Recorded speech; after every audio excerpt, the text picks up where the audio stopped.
here is a good picture of the table. Here we are. So I'm going to see what I can do. Good. This is not getting pixelated.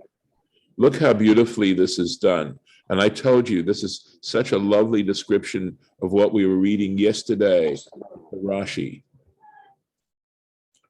And you can see the posts, and you can see these pins here. Yeah, I have to thank Janet. This is from Janet's book. But these are, the ksatav and the other pieces that Rashi, here he says, right? The ksatot are the supports, and the menachot are the tubes. And of course, there's also the opposite. So I imagine this is what he means by the the supports. Now, in the book that I own, this actually goes the entire length between the two. So there's a pair here and a pair here. You follow me? They're these, that's what he's describing as these hollow canes as well, these split canes. But this, I suspect, is what he's maybe saying too. I'm not sure. But it's, in the fact that we have to do things in that way, in other words, we've got descriptions and we don't have pictures, just makes it very interesting as far as trying to get a good picture, a clear picture of what's going on. I'm going to go back to our text. I forgot, what were the small little tabs? What are they for? So, as I said in the book that I have, what are represented by tabs there are actually, I think, the split canes that go from one side to another. And again, if I had my book, I would show you that they would hold up the golden plates. There were these golden plates that sat on the canes or on the tabs, and that actually the bread was placed in those golden. Got it. Plates. They were rectangular plates that were slightly bent at each end, depending on, again, who you're looking at and who's doing the illustrations. So like a baker's rack then, right? What you see where bakers, yep, exactly. Okay, that's what I thought, but I wasn't sure. Okay, thank you. Of course. And the good news is, when we get to the end of this, we actually repeat about the actual construction of the tabernacle. What we're reading right now are the instructions regarding the construction of the tabernacle. But when we get to the last two parshiot of Exodus, of Vayakhel and Pekudei, we actually read of the construction itself. And so I'll have a chance, God willing, I will get the book and see what I can do to make sure I make pictures from that book to show you the various things. So we have to go up a little bit. Yeah, here we are. This is right. Lechem panim. So we had this sentence yesterday. V'natata al hashulchan, you shall place on the table lechem panim, lechem bread, panim of faces, lefanai, before me. Tamid, constantly. It should be there constantly. So lecha panim, he says, sheyesh lo panim, which had faces, kamo shepirashti, as I've explained. Uminayin halechem, sorry. I think this is minyan. Minyan halechem means the number of loaves, the seder marachotav, and the order of its arrangement, mefurashim be'emor elakonim. That's actually specified, it's detailed out in Leviticus, in Parshat Emor. It's a parsha in Leviticus, in the book of Leviticus. So that is all about the table. That's what we read here in Parshat Truma about the table. And, I was trying to think again. I'm going to do some, if I have a chance, to look and see what significance it actually had. Give me a moment. Okay. Because I was thinking, why was the bread shaped the way it was with those two faces? And I wonder to myself whether it's talking about the fact that we need to be conscious of other people when we satisfy ourselves. I mean, this is a purely speculative interpretation on my part, but I realize that the fact that there's hunger in the world, that on some levels, there's no excuse. There's no reason why anyone should have to go hungry. I mean, I realize that if you deconstruct further, there are people who don't want to take care of themselves, perhaps reject the idea of being taken care of, et cetera, et cetera. But I'm wondering to myself if that the fact that the bread is, in a sense, the sides of the loaf are looking at each other, that we don't just satisfy ourselves, that we have to make sure that others are satisfied and conscious of the privileges that we have in being fed. There is a beautiful, beautiful midrash that says that sustaining the world with food is more difficult for God, if you could say anything is difficult for God, but in comparison to the crossing of the Red Sea, the miracle of the Red Sea, that seeing that people are sustained sufficiently every day is a far greater miracle than the crossing of the Red Sea. And I think there's a lot to be said in that particular statement. To back up again as we sort of move on to the next piece of furniture, remember this table represented royalty. I'd like to reiterate the point that I was making about the idea of royalty and what that stands for. I think part of the idea of royalty was that it concentrated the pride, if you want to call it that, of the nation in one institution, but at the very same time, the need for royalty to make sure that they were there for the sustaining of the community, that there has to be that element of it as well. It's not just simply self-serving. If anybody would like to comment, I will stop the share just briefly in case there are any further comments before we move on. So does anybody want to say anything about this or have any further questions about this? Otherwise, we will move on. All right. We will move on. Yeah, Janet. I thought that the sides that you see were the face, the nose and the mouth, and the horns, of course, are on top, but they're flattened.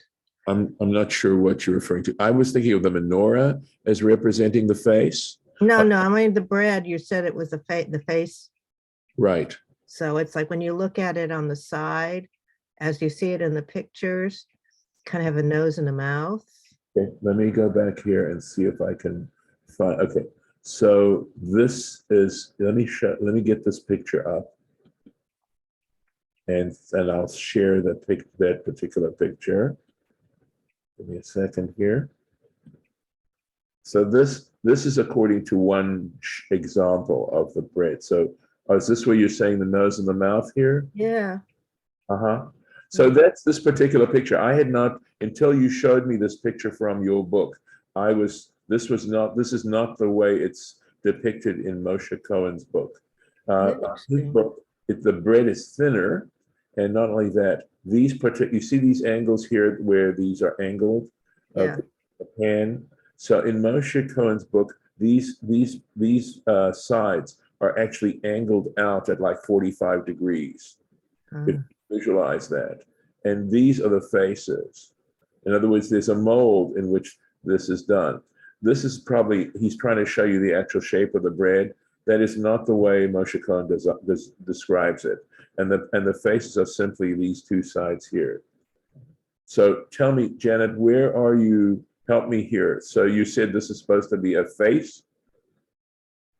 My sense is that it's called faces because these two sides are facing each other. And you could say that about this too. That in some ways, I mean, the interpretation you might give of this is that in some ways it is a representation, a very stylistic representation of the cherubim on the ark that are on the ark cover, where these are their wings that are facing each other, and this would be the ark cover here. I mean, I've never seen this particular illustration before, but that would be interesting. that there's a certain mirror there, and that just as God sustains the world, human royalty is also responsible in imitating God in a sense. So, but beyond that, I only was thinking of the menorah as representing, of course, the human face. But it's all out there. So let's just go in here. I'll go see if I can go back to the screen share. And we can start. Was any other questions or comments before we move on? Yes, Harlan? Harlan, you'll need to unmute.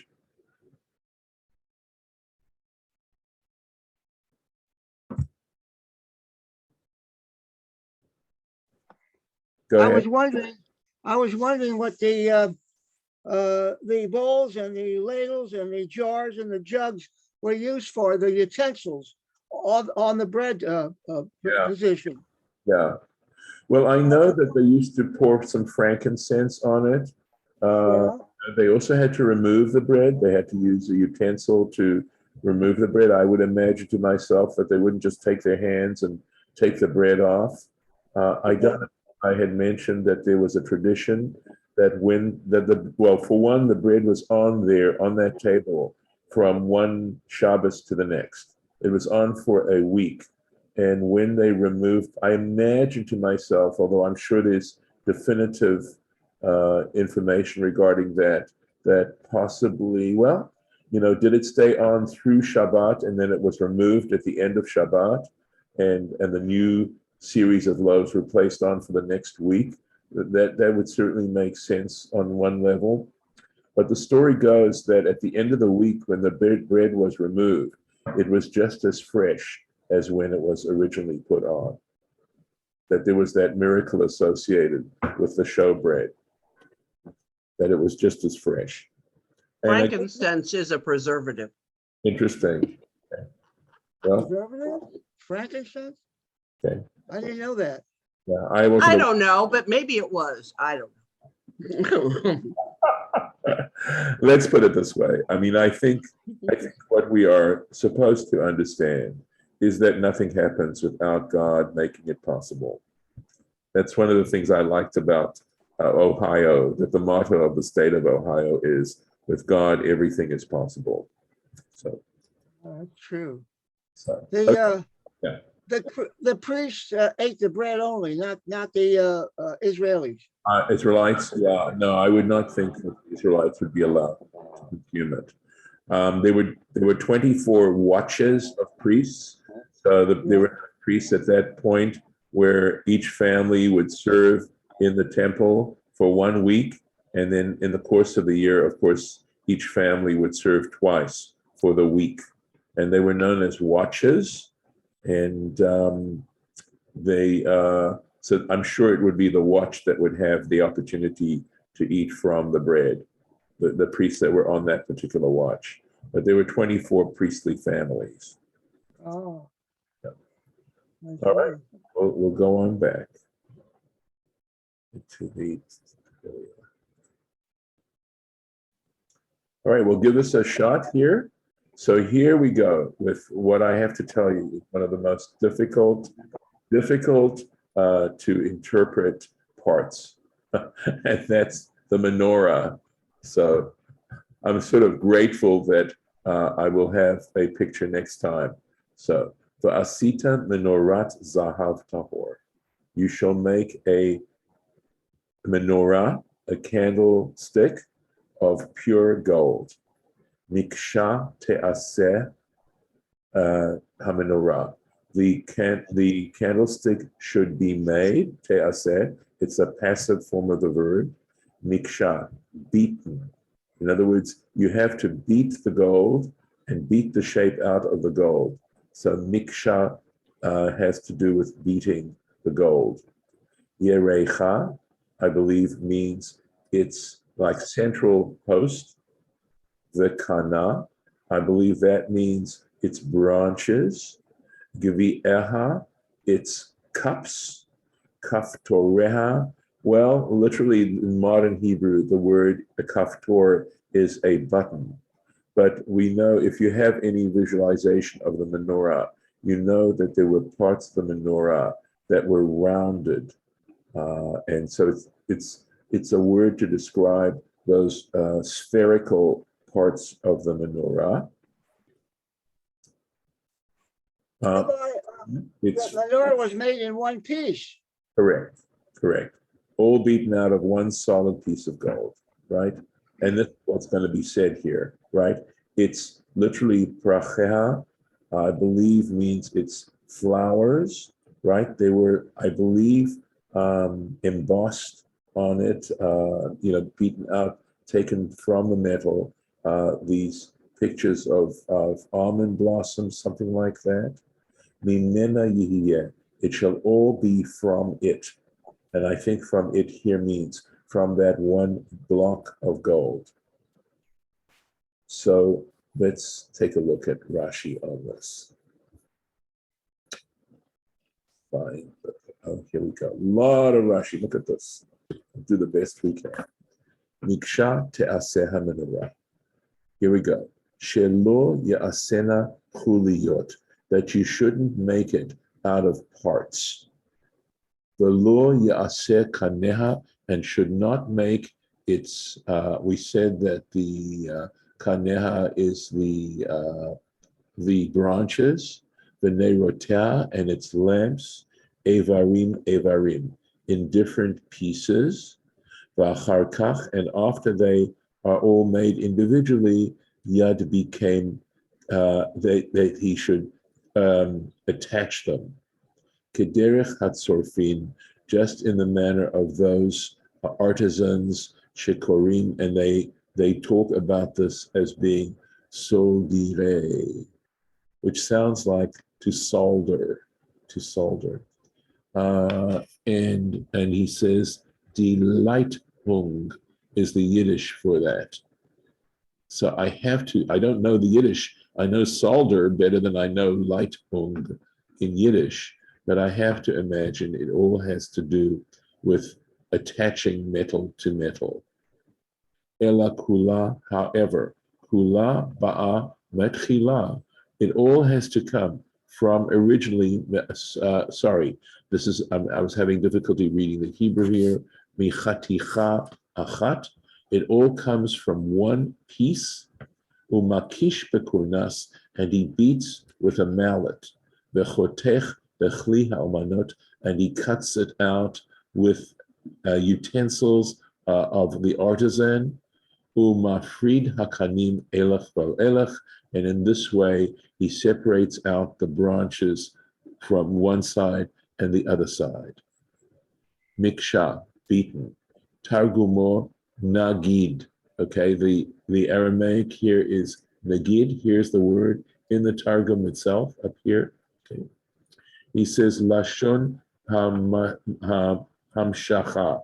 So interesting, it says, is that the Aramaic says that where it says miksha at the end, understood as sort of a pulling out, drawing out, shem mamshich et ha'evarim min ha'eshet, because he draws out, he pulls out the limbs from the block, the kan ulakan, from one side to the other side, bahakashat hakurnas, with the beating of the mallet. Ulashon miksha, and he said, however, he says that the word miksha itself, the term miksha, makat purnas is actually got to do with the beating of the mallet. And here we go, bade or bat de, balas. So the Middle French is this. Lauren, you may have a better pronunciation of this word. Do you have it handy? Can you shout it out? It says Batediz, so I would pronounce that bat D. Yeah. So it sounds like beaten, doesn't it? And that's in the medieval French. And I can understand, believe me, and you will too, the Yiddish, which is gehemmert, hammered, right? and he quotes Daniel, the book of Daniel, chapter 5. It says, Da Leda Nakshan. So the book of Daniel, there's a great deal of the book of Daniel that is actually written in Aramaic. There are 2 books in the Bible that contain Aramaic, and one of them is the book of Daniel, as I just mentioned, and the other is the book of Ezra. They're both, otherwise the Bible is written in Hebrew, but there is, as I said, these 2 books, later books, that have a lot of Aramaic in them. And in some ways, I think they're representative of having been written in that first exile. So one knocking one to the other, they're knocking against each other. That's what the Daniel part is. Te'aseh hamenorah, the candlestick should be made, right? It's the passive voice. And so this is, okay, me eleha, automatically, really. Lefi, and in other words, that the guy was just beating against it and this was coming out automatically. Lefi, because, and this is from the Tanchuma, Shahaya Moshe Mitkasheba, because Moses had difficulty understanding how this was actually to be made. So I'll keep going just a little bit more.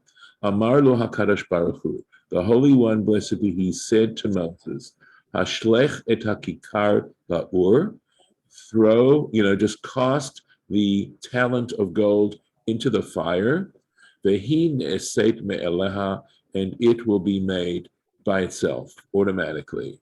L'chach lo nichtav ta'aseh, and that's why the Hebrew doesn't say in the active voice, you shall make, but it says shall be made. And that's from Menachot Kaftet, from the tractate Menachot. So what I'm thinking is that this actually would be a good place to start, God willing, next year. And let me take this. That works. Yes, it did. And this is going to be down at the bottom here somewhere, but I'm going to paste it. And woo, sorry. And I'll move this up to here. And we'll start at Shlishi next year, God willing. And I will stop the share and stop. Okay, and we'll stop the recording and make Kaddish de Rabbanan. I have a question.